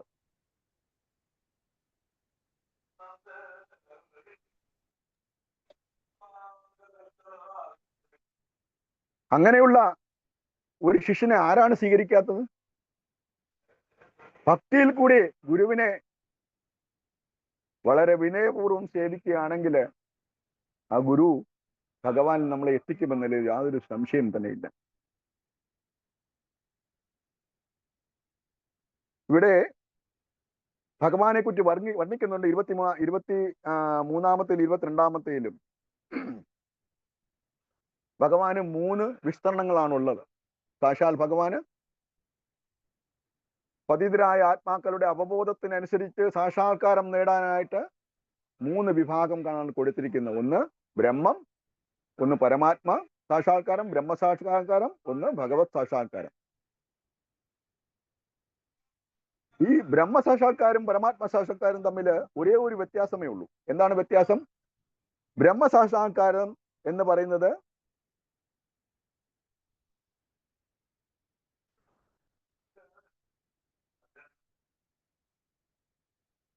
അതായത് ബ്രഹ്മം എന്ന് പറഞ്ഞാൽ പരംവ്യാപി എന്നാണ്, സർവ്വവ്യാപി എന്നാണ്. സർവ്വവ്യാപിയായ ഭഗവാന്റെ സാക്ഷാത്കാരമാണ് ബ്രഹ്മസാക്ഷാത്കാരം. എന്നാൽ ഹൃദയത്തിലിരിക്കുന്ന പരമാത്മാവിന്റെ സാക്ഷാത്കാരത്തെയാണ് ഭഗവാന്റെ വിസ്തൃണമായ പരമാത്മാവിന്റെ സാക്ഷാത്കാരത്തെയാണ് പരമാത്മാ സാക്ഷാത്കാരം എന്ന് പറയുന്നത്. ഭഗവത് സാക്ഷാത്കാരമോ സച്ചിദാനന്ദ വിഗ്രഹരൂപനായ ഭഗവാന്റെ വ്യക്തിരൂപത്തെയാണ് ഈശ്വര സാക്ഷാത്കാരം എന്ന് പറയുന്നത്. ഭഗവാന് ഇതേപോലെ തന്നെ 3 ശക്തികളുണ്ട്. ഭഗവാൻ എങ്ങനെയാണ് ബ്രഹ്മാണ്ടത്തെ നിയന്ത്രിക്കുന്നത് എന്ന് പറഞ്ഞാൽ, ഭഗവാനെ സംബന്ധിച്ചിടത്തോളം നിയന്ത്രിക്കുന്നത് ദൃഷ്ടികളിൽ കൂടെയാണെന്ന് പറയാം. ദൃഷ്ടികളിൽ കൂടെയാണ് ഭഗവാൻ എല്ലാം നിയന്ത്രിക്കുന്നത്, കടാക്ഷത്തിൽ കൂടെ.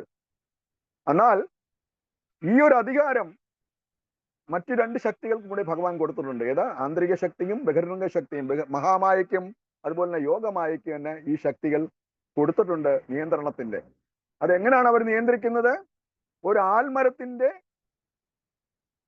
വേരുകൾ എങ്ങനെ വ്യാപിച്ചിരിക്കുന്നു, മണ്ണിൽ കൂടെ ഒരു ആൽമരത്തിന്റെ വേരുകൾ, അതായത് വർഷങ്ങളോളം 1000 വർഷങ്ങൾ പഴക്കമുള്ള ആൽമരങ്ങളുണ്ട്, അവരുടെ വേരുകൾ എങ്ങനെയാണ് വ്യാപിച്ചിരിക്കുന്നത്, അതുപോലെയാണ് ബ്രഹ്മാണ്ടത്തില് ഭഗവാന്റെ ശക്തി വ്യാപിച്ചിരിക്കുന്നത്. ഇതിൽ കൂടി വിവിധ ശക്തികളാൽ, ആത്മീയ ശക്തിയിലും ഭൗതിക ശക്തിയിൽ കൂടെയും ഭഗവാന്റെ ആ ശക്തി എല്ലായിടത്തും വ്യാപിച്ചിരിക്കുന്നു. ഭഗവാന് ആ കണ്ണ്, ഭഗവാന്റെ കണ്ണ് ഈ പറയുന്ന വേരുകൾ കൂടിയാണ് സകല ബ്രഹ്മാണ്ടത്തിലും വ്യാപിച്ചിരിക്കുന്നത്. അതുകൊണ്ട് ഭഗവാനെ എന്തും കാണാം, എപ്പോഴും കാണാം, എന്തും കേൾക്കാം, എന്തും എന്താ പറയുന്നത്, എന്തും നോട്ട് ചെയ്യും. എല്ലാവരെയും ദൃഷ്ടിപഥത്തിലും ഭഗവാൻ ഉണ്ട് എന്നുള്ള കാര്യത്തിലാണ് ഇവിടെ പറയുന്നത്.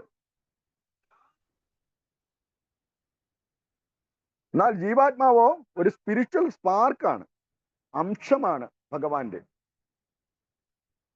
പക്ഷെ അത് തടസ്സശക്തിയാണെന്ന് പറയുന്നുണ്ട്. തടസ്സശക്തി എന്ന് പറഞ്ഞാൽ കയ്യാലപ്പുറത്ത് നിന്ന് തേങ്ങ പോലെയാണ്. അങ്ങോട്ടും വീഴാം, ഇങ്ങോട്ടും വീഴാം. ഇങ്ങോട്ട് വീണാൽ മായയിൽപ്പെടും, ഇങ്ങോട്ട് വീണാൽ ഭഗവത് ശക്തിയിൽ വരും. അവിടെ വേറൊരു ഉദാഹരണം കൂടെ പറയുന്നുണ്ട്. ജീവാത്മാവ്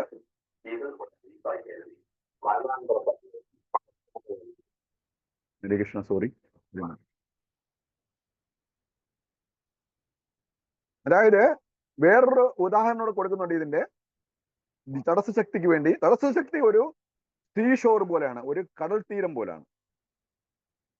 അപ്പൊ കടൽ തീരം എന്ന് പറഞ്ഞാല് നമ്മുടെ മുഖ്യമായ ഭൂപ്രദേശമാണോ? അല്ല.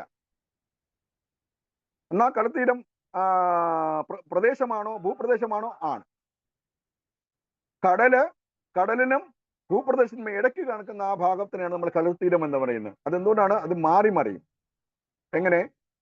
നമ്മൾ ഹൈ ടൈഡ് വരുമ്പോൾ ഈ കടൽ തീരം വെള്ളത്തിനടിയിൽ പോവുകയും ലോ ടൈഡ് വരുമ്പോൾ ഈ കടൽ തീരം വീണ്ടും ഭൂപ്രദേശമായി മാറുകയും ചെയ്യും എന്ന് പറയുന്ന പോലെ ജീവിതത്തിന്റെ ഗുണഭാവങ്ങൾക്ക് അധീനമാകുമ്പോൾ അത് ഭൗതികതയിലും, ആ ഗുണപ്രഭാവങ്ങൾ ഭഗവത് കൃപയാൽ മാറുമ്പോൾ അത് ആത്മീയ ശക്തിയായിട്ട് മാറും. ഗുണകർമ്മ വിഭാഗശക എന്ന് പറയുന്നുണ്ട്. അതായത് മനുഷ്യന് കിട്ടുന്ന ശരീരങ്ങൾ എല്ലാം തന്നെ അവന്റെ പൂർവകാല കർമ്മങ്ങളും ഗുണങ്ങളുടെ അടിസ്ഥാനത്തിലാണ് അവർക്ക് ശരീരം കിട്ടുന്നത് എന്ന് പറയുന്ന പോലാണ് ഇവിടെ ഭഗവാന്റെ ശക്തി എങ്ങനെയാണ് ജീവാത്മാവിനെ ബാധിക്കുന്നതാണ് ഇവിടെ ഉദാഹരണ സഹിതം വ്യക്തമാക്കിയിരിക്കുന്നത്.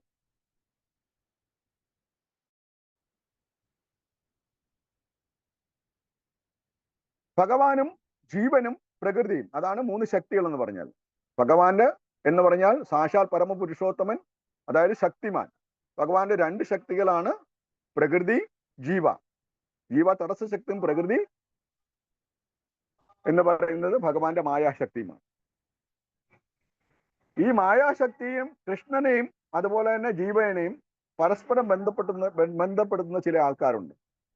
അവർ ഒരാൾ പറയുന്നു എന്താണ്, കൃഷ്ണന് ജീവനും തുല്യമാണ്. അവർ താരതമ്യപ്പെടുത്തുക കൃഷ്ണനെയും ജീവനെയും. ഭഗവത്ഗീത തുറന്നു നോക്കുമ്പോൾ അത് ഈ ഉദ്ദേശത്തോടു കൂടിയാണ്, അല്ലെങ്കിൽ ഈ വ്യാഖ്യാനത്തെ കൂടി നമ്മൾ വായിക്കുമ്പോൾ നമുക്കൊന്നും കിട്ടത്തില്ല. കാരണം ഇത് മായാവാദ്യം, അദ്വൈതമാണ്, എല്ലാം ഒന്നാണെന്ന് പറയുന്ന ആൾക്കാരാണ് അവരെ. അത് ഐ ആം ദ ഗോഡ്, ഞാനാണ് ദൈവം. എങ്ങനെയാണ് അവർ ദൈവം എന്ന് പറഞ്ഞ്, പഞ്ചവായുക്കളാൽ പ്രഭാവിതനായ ആത്മാവിനെ യോഗനിഷ്ഠയാൽ അത് മുകളോട്ട് കൊണ്ടുവരുമ്പോൾ അത് ബ്രഹ്മമാകുന്നു.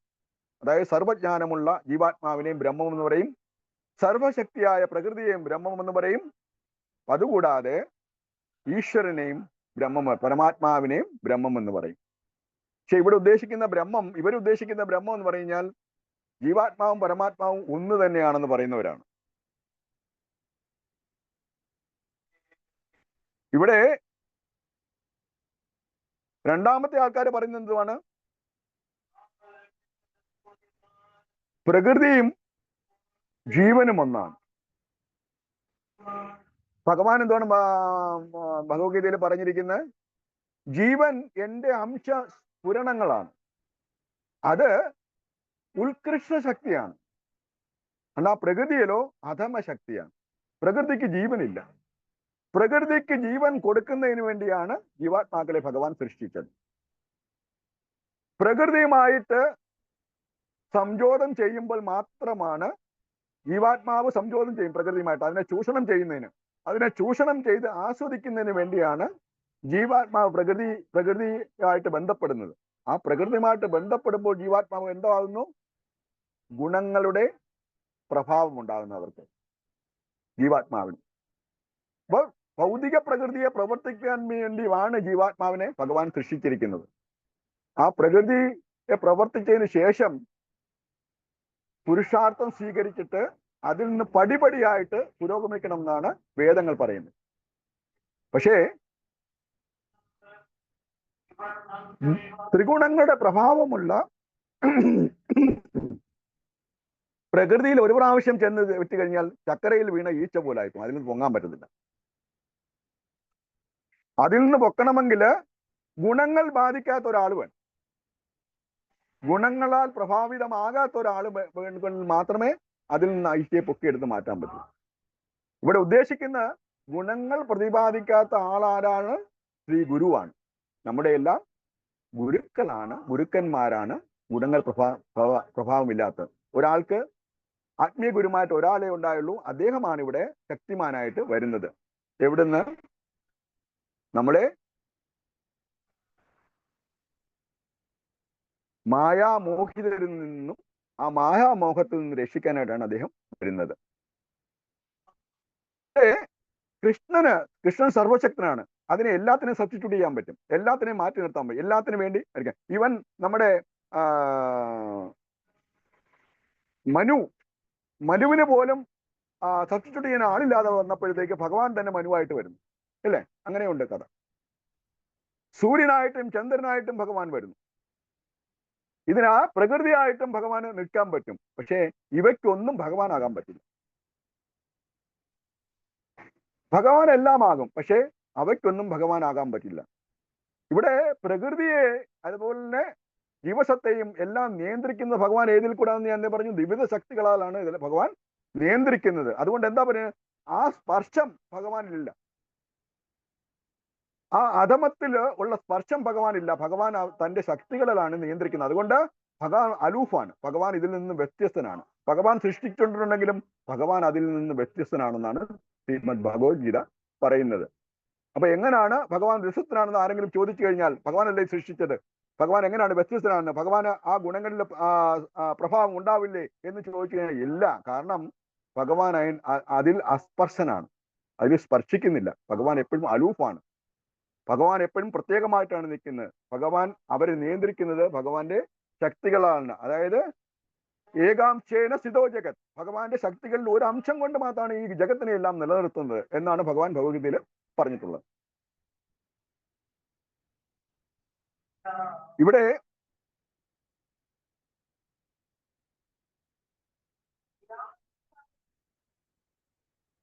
നമ്മൾ എന്തുകൊണ്ടാണ് സത്സംഗത്തിലേക്ക് പോകണമെന്ന് പറയുന്നത്? സത്സംഗത്തിൽ ചെല്ലുമ്പോൾ എന്താ സംഭവിക്കുന്നത്? നമ്മള് ദിവസേനയുള്ള നമ്മുടെ ഭൗതിക പ്രവർത്തനങ്ങളിൽ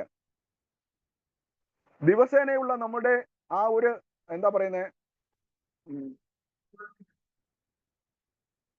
കഠിനമായ പ്രയത്നത്തില് നമ്മുടെ എനർജി, നമ്മുടെ ഊർജം മൊത്തം ചോർന്നു പോവുകയാണ്. ഭൗതികമായിട്ട് ബന്ധപ്പെടുമ്പോൾ നമ്മുടെ ഊർജം തനിയെ ഇല്ലാതാകും. ആ ഊർജം ഇല്ലാതാക്കിയതിനു ശേഷം വൈകുന്നേരം വന്ന് ഭഗവാനെ പ്രാർത്ഥിക്കണമെന്ന് വിചാരിച്ചാൽ നടക്കൂ? ഇല്ല. കാരണം നമുക്ക് ഊർജം ഒന്നും ബാക്കിയില്ല. നമ്മൾ അലസരാകുകയാണ് ചെയ്യുന്നത്. അപ്പൊ അതുകൊണ്ടാണ് വ്യാസദേവൻ പറയുന്നത്, നാരദമുനിയും പറയുന്നത്, സത്സംഗത്തിലൂടെ, അതായത് നമ്മള് ജോലിയെല്ലാം കഴിഞ്ഞ് വന്നതിന് ശേഷം 1 മണിക്കൂർ സത്സംഗം എടുത്തു കഴിഞ്ഞാൽ നമുക്ക് ചോർന്നു പോയിരിക്കുന്ന ആ ഊർജം മൊത്തം നമുക്ക് തിരിച്ചു കിട്ടും. ആ ഊർജം മാത്രമല്ല, ആ ഊർജത്തിന്റെ 10 മടങ്ങ് നമ്മുടെ ഉള്ളിലേക്ക് ഊർജം ആവാഹിക്കപ്പെടും. എന്തുകൊണ്ടാണ്? സത്സംഗത്തില് ഭഗവത് പ്രേരണയാൽ അല്ലെങ്കിൽ ഭഗവത് പ്രീണിതാൽ ശക്തിയെല്ലാം നമുക്ക് ആവാഹിക്കാൻ പറ്റും. ആ ശക്തിയില് നമുക്ക് ജീവിതത്തില് ഭഗവത് ഭക്തിയുടെ സേവനം വളരെ ഉത്സാഹമയമായിട്ട് നമുക്ക് നിർവഹിക്കാൻ പറ്റും. അല്ലെങ്കിൽ എന്താ പറ്റുന്നത്? ക്ഷീണിച്ച് വന്നിട്ട് നമ്മൾ ഭഗവത്ഗീത വായിക്കാനോ അല്ലെങ്കിൽ ഭാഗവതം വായിക്കാനോ അല്ലെങ്കിൽ ഭാഗവതം കേൾക്കാനോ ഇരിക്കുമ്പോൾ നമുക്ക് ഉറക്കം വരും. എന്തുകൊണ്ടാണ്? നമ്മൾ പൂർണ്ണമായിട്ട് ക്ഷീണിതനായി. അപ്പൊ അതുകൊണ്ടാണ് സത്സംഗത്തിൽ വരണം. സത്സംഗത്തിൽ വന്നിട്ടാണ് നമ്മൾ ഊർജം നമ്മൾ ആവാഹിച്ചെടുക്കേണ്ടതെന്നാണ് ഇവിടെ പറയുന്നത്. ഇവിടെ നാരദമുനി പറയുന്നത് എന്താണ്? ഭഗവത് സത്സംഗത്തിൽ വരുമ്പോൾ നമ്മുടെ ബാറ്ററി, അതായത് നമ്മുടെ ആത്മീയമായ ബാറ്ററി ചാർജ് ആകുകയാണ് ചെയ്യുന്നത്. ആത്മീയമായ ബാറ്ററി ചാർജ് ആയപ്പോൾ നമ്മളെ സംബന്ധിച്ചോളം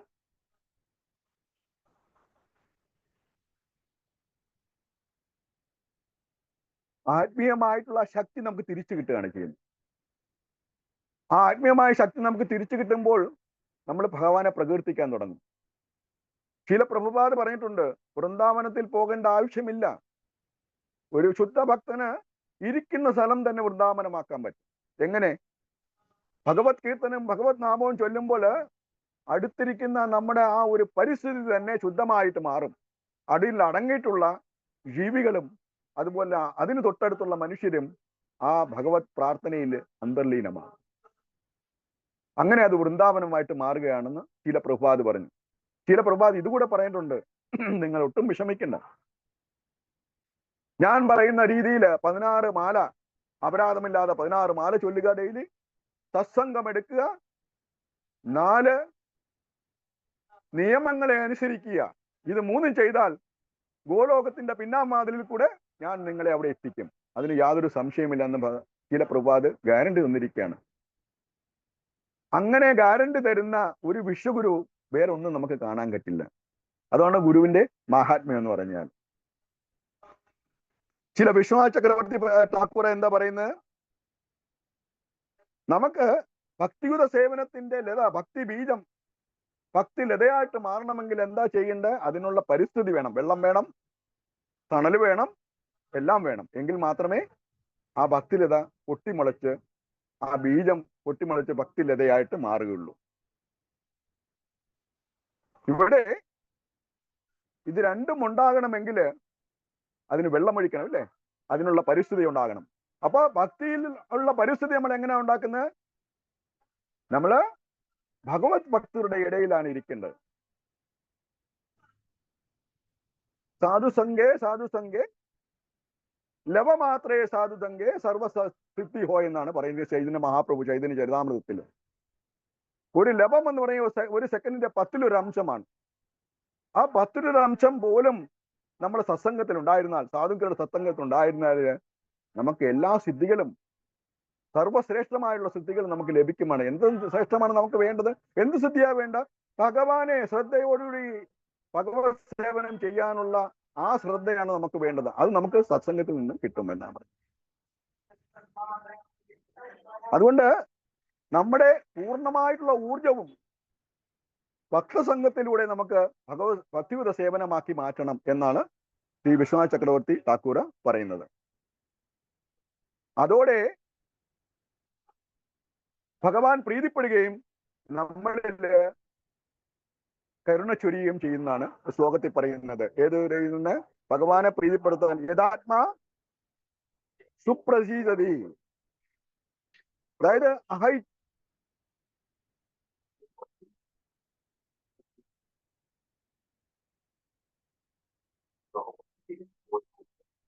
ഹരേ കൃഷ്ണ, സോറി,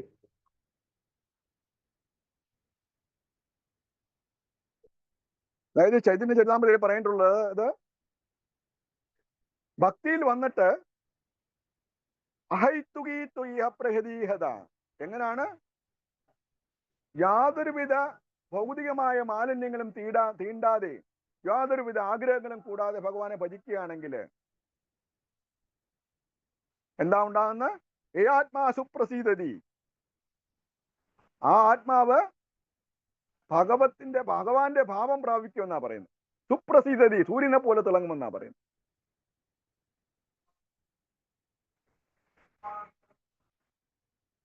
ഇവിടെ വേറൊരു കാര്യം കൂടെ പറയുന്നുണ്ട്. സർവീസ് ഓഫ് ദ ലോഡ്, അവർ energy level automatically magnified by the Lord potency. ഭഗവത് സത്സംഗത്തില് നമ്മൾ ഭഗവത് ഭക്തിയുത സേവനം ചെയ്യുമ്പോൾ നമ്മുടെ ഇന്റേണൽ പൊട്ടൻസി, അതായത് നമ്മുടെ തന്നെ ഉള്ളിലുള്ള എനർജി, അതിന്റെ ലെവല് 10 മടങ്ങായി വർദ്ധിക്കുമെന്നാണ്. അതുകൊണ്ടാണ് നമ്മൾ ഭഗവാന്റെ ഭക്തരുടെ മുമ്പിലാണ് നമ്മൾ ഇരിക്കുന്നത്. അതിനാൽ അവരുടെ എനർജി നമുക്ക് നിഷ്പ്രയാസം ലഭിക്കുമെന്നാണ് ഭഗവാൻ പറയുന്നത്. ഭഗവാൻ ഇത് തന്നെ പറയുന്നുണ്ട്. Lord's also saying that the service of his devotees is more pleasing the Lord than the direct service. ഭഗവാനെ നേരിട്ട് ഭക്തിയുത സേവനം ചെയ്യുന്നതിനേക്കാൾ നല്ലത് അദ്ദേഹത്തിന്റെ ഭക്തന്മാരെ സർവീസ് ചെയ്യണമെന്ന്. അദ്ദേഹത്തിന്റെ ഭക്തന്മാരായ ഗുരുക്കളെ നമ്മൾ സേവിക്കണം. അതെങ്ങനെ സേവിക്കണം? പരിപ്രശ്നേന സേവയാം, യാതൊരുവിധ ആഗ്രഹങ്ങളും കൂടാതെ വളരെ വിനമ്രമായിട്ടാണ് നമ്മൾ ഗുരുക്കളെ സേവിക്കേണ്ടത്. നമ്മൾ സേവിക്കുമ്പോൾ എന്ത് ചെയ്യും? നമുക്ക് അദ്ദേഹത്തിന്റെ കൃപയാൽ എല്ലാ ജ്ഞാനവും ലഭിക്കുന്നു. അങ്ങനെ നമുക്ക് പൂർണ്ണമായ ഊർജത്തോടു കൂടി തന്നെ ഭഗവാനെ സേവിക്കാനായിട്ട് സാധിക്കും. ഇവിടെ വേറൊരു കാര്യം കൂടെ പറയുന്നുണ്ട്. ഇവിടെ എന്താ പറയുന്നത്? നമ്മള് അണുക്കളാണ്, ജീവാത്മാക്കളാണ്, അല്ലേ? ഭഗവാൻ വിഭുവും.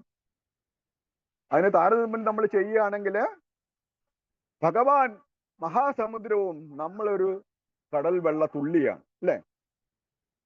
ആ കടൽ വെള്ള തുള്ളിക്ക് ശക്തിയില്ല, പക്ഷെ അതിന്റെ ഗുണമെല്ലാം ഉണ്ട്. കടൽ വെള്ളത്തിന്റെ തന്നെ ഗുണമെല്ലാം അതിനുണ്ട്. അപ്പൊ ഗുണത്തിൽ നമ്മൾ ഏകനാണെങ്കിലും പരിമാണത്തിൽ നമ്മൾ വ്യത്യസ്തനാണ്. അദ്ദേഹം വിഭുവും നമ്മൾ അണുവുമാണ്. ആ തുള്ളി എപ്പോഴാണോ ഭഗവാനോട് ചേർന്നിരിക്കുന്നത്, അല്ലെങ്കിൽ ആ തുള്ളി എപ്പോഴാണോ കടലിനോട് ചേർന്നിരിക്കുമ്പോൾ ആ കടലിന്റെ ശക്തി അതിനും കിട്ടും എന്ന് പറയുന്ന പോലെ നമ്മൾ ഭഗവത് പാദങ്ങളിലേക്ക് ചേർന്ന് നിൽക്കുമ്പോൾ നമ്മളും വിശിഷ്ടരായി മാറും, വിശിഷ്ട ഭക്തരായിട്ട് മാറും. നമ്മൾ അങ്ങനെ ഭഗവത് ഭക്തരായിട്ട് അറിയപ്പെടും. അങ്ങനെ ബഹുമാന്യ ജീവിതം നയിക്കാൻ നമ്മളെ കൊണ്ട് സാധിക്കും എന്നുള്ളതാണ് ഭഗവാൻ ഇവിടെ പറയുന്നത്. അതുപോലെ ഭഗവത് ഭക്തി എന്ന് പറഞ്ഞാൽ 2 കാര്യമാണ് ഉള്ളത്. ഒന്ന് കൃഷ്ണനും ഒന്ന് ഗുരുവും. ഒരു റെയിലിന്റെ 2 പാളങ്ങളാണ് ഭഗവാനും ഗുരു എന്ന് പറഞ്ഞാൽ. അതായത് 2 പാളങ്ങളില്ലാതെ ട്രെയിൻ ലക്ഷ്യത്തെത്തുമോ ഇല്ല. അതിനാൽ ഈ 2 പാളങ്ങളായ കൃഷ്ണനും ഗുരുവും ഇല്ലെങ്കിൽ നമുക്ക് നമ്മുടെ ഭഗവത് ഭക്തി ലക്ഷ്യസ്ഥാനത്ത് എത്തിക്കാൻ പാടാണ്. അപ്പൊ അതുകൊണ്ട് ഭഗവാനെ സംബന്ധിച്ചോളം നമുക്ക് പൂർണ്ണമായ ഭഗവത് ഭക്തനാകുമ്പോൾ മാത്രമാണ് നമുക്ക് പൂർണ്ണമായിട്ടുള്ള അവകാശം കിട്ടുന്നത്. എന്ത് അവകാശം? പൂർണ്ണ സ്വാതന്ത്ര്യം കിട്ടുന്നത്. ഇവിടെ ഭൗതികതയിൽ കിട്ടുന്ന ചെറിയ സ്വാതന്ത്ര്യമല്ല ഇവിടെ കിട്ടുന്ന. ഭഗവത് ഭക്തനാകുമ്പോൾ നമുക്ക് പൂർണ്ണ സ്വാതന്ത്ര്യമാണ് കിട്ടുന്നത്. ആ പൂർണ്ണ സ്വാതന്ത്ര്യത്തിൽ എന്താ ഉണ്ടാവുന്നത്? ഭഗവാനെ കുറിച്ചറിയാനും പാദങ്ങൾ എത്താനുമുള്ള അവകാശം നമുക്കുണ്ട് ഭഗവത് ഭക്തരാണെന്ന്. ആ ഭക്തി എങ്ങനെ അയക്കണം? അഹൈത്തുകൈ തുതി തൊയ് അപ്രതീഹത എന്നായിരിക്കണം. അതുപോലെ തന്നെ നമുക്ക് പൂർവികരുടെ പാത പിന്തുടരണം. പൂർവികരുടെ പാത പിന്തുടർന്നെങ്കിൽ മാത്രമേ നമുക്ക് ഭഗവത്പാദങ്ങളിൽ എത്താനും പറ്റുള്ളൂ. അങ്ങനെ പിന്തുടരുന്നവരും ഭഗവാനെ നിഷ്കളങ്കം സേവിക്കുന്നവരുമാണെങ്കിൽ നമ്മൾക്ക് തീർത്തും പറയാം, ഞങ്ങൾ ഭഗവത് ഭക്തരാണ്. ഭഗവാനെ ദർശിക്കാനും ഭഗവത്പാദങ്ങളിൽ എത്താനുമുള്ള അവകാശം നമുക്കുണ്ട് എന്നാണ് ഭഗവാൻ പറയുന്നത്.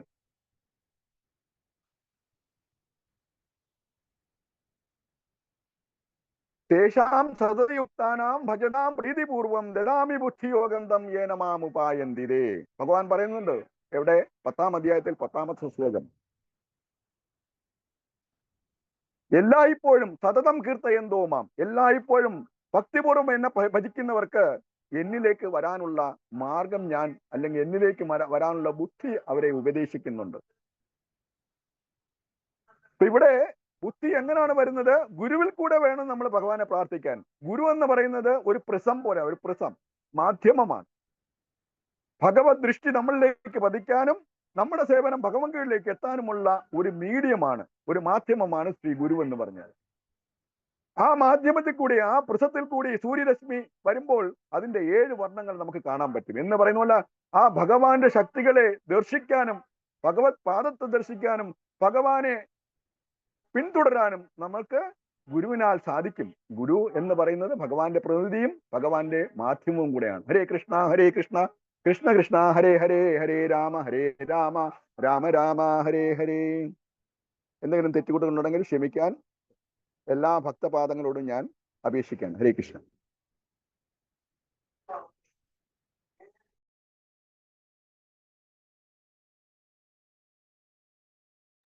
ഹരേ കൃഷ്ണ. എല്ലാരും കേൾക്കുന്നുണ്ടോ? ഉണ്ട് പ്രഭു. നല്ല ക്ലാസ് ആയിരുന്നു. എല്ലാം നല്ലവണ്ണം മനസ്സിലായി. നല്ല ക്ലാസ് ആയിരുന്നു. ഹരേ കൃഷ്ണ. ഹരേ കൃഷ്ണ പ്രഭു. താങ്ക് യു പ്രഭു. ഹരേ കൃഷ്ണ. ആർക്കെങ്കിലും എന്തെങ്കിലും ഡൗട്ട് ചോദിക്കാനോ പ്രഭുവിന്റെ അടുത്ത് എന്തെങ്കിലും സംശയം ചോദിക്കാറുണ്ടെങ്കിൽ ചോദിക്കാം, ഇല്ലെങ്കിൽ നമുക്ക് ക്ലോസ് ചെയ്യാം. ഹരേ കൃഷ്ണ.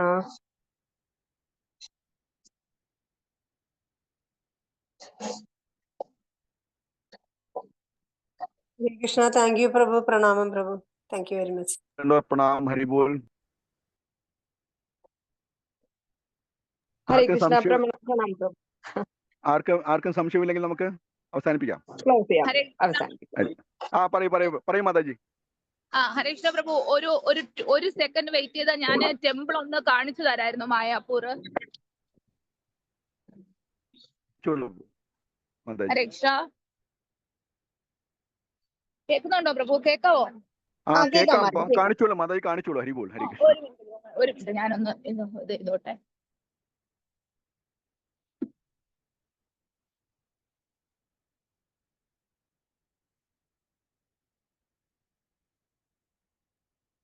ഇത് പന്തലിലാണ് ഇപ്പൊ നിൽക്കുന്നത്. ഇതാണ് പ്രോഗ്രാം നടക്കുന്ന ഹാള്, സ്ഥലം, പ്രസാദ ഏരിയ. ഇത് കിച്ചൺ ഏരിയ. നമുക്ക് മായാപൂർ ടെമ്പിളിന്റെ നമ്മുടെ വേദിക് പ്ലാനറ്റ് ടെമ്പിളിന്റെ ഡോം കാണാൻ പറ്റും. എല്ലാവർക്കും കാണാൻ പറ്റുന്നുണ്ടോ? കാണാം മാതാജി, കാണുന്നുണ്ട്. കാണാവോ? കാണാം മതി, കാണാം.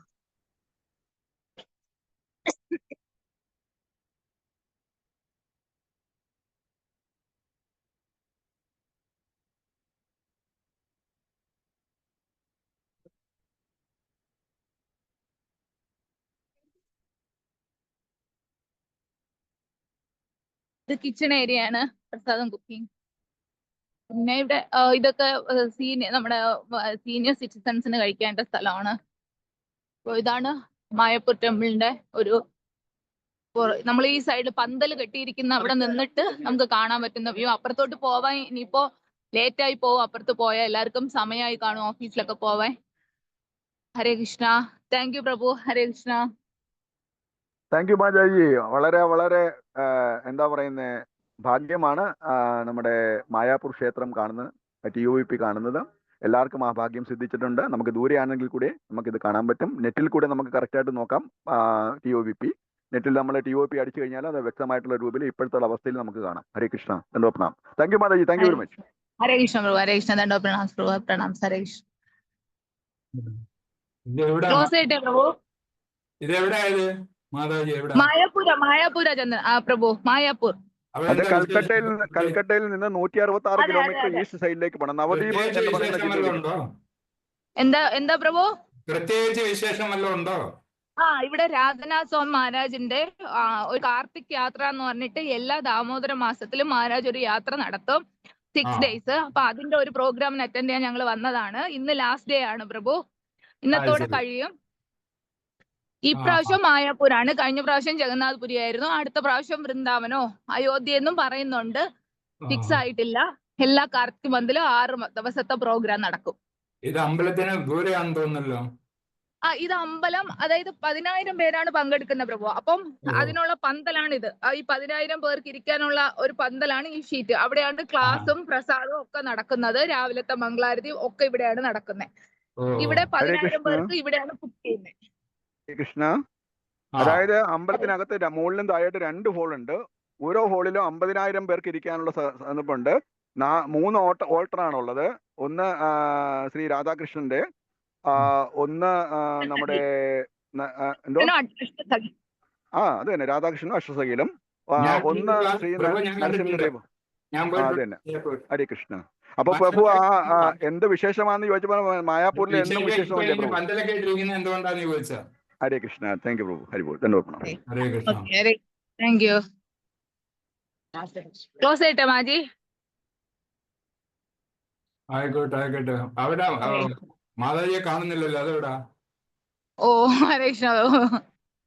ഹരേ കൃഷ്ണ പ്രഭു. ഇപ്പൊ കണ്ടു. പ്രഭു ഒരു ക്ലാസ് ഉണ്ട്, ക്ലാസ്സിന് പോയി. അത് ശരി. ഹരേ കൃഷ്ണ പ്രഭു. ഇപ്പൊ എന്നത്തേക്കാ ഇങ്ങോട്ട് തിരിക്കുന്നത്? നാളെ ഉച്ചയോടെ തിരിക്കും പ്രഭു. സൺഡേയോടെ ട്രിവാൻഡ്രം. പ്ലെയിനാണോ ട്രെയിനാണോ? 10 ദിവസമായി പ്രഭു, വീട്ടിൽ നിന്ന് ഇറങ്ങിയിട്ട് 10 ദിവസമായി. ഞാൻ ചോദിച്ചത് എന്നത്തേക്ക് തിരിക്കുന്നു. എന്തോ പ്രഭു? അതുകൊണ്ടാ ചോദിച്ചത് എന്നത്തേക്ക് ഇങ്ങോട്ട് വരുന്നതെന്ന്. അതെ നാളെ തിരിക്കും പ്രഭു. നാളെ. ശരി. ഹരേ കൃഷ്ണ. ഹരേ കൃഷ്ണ.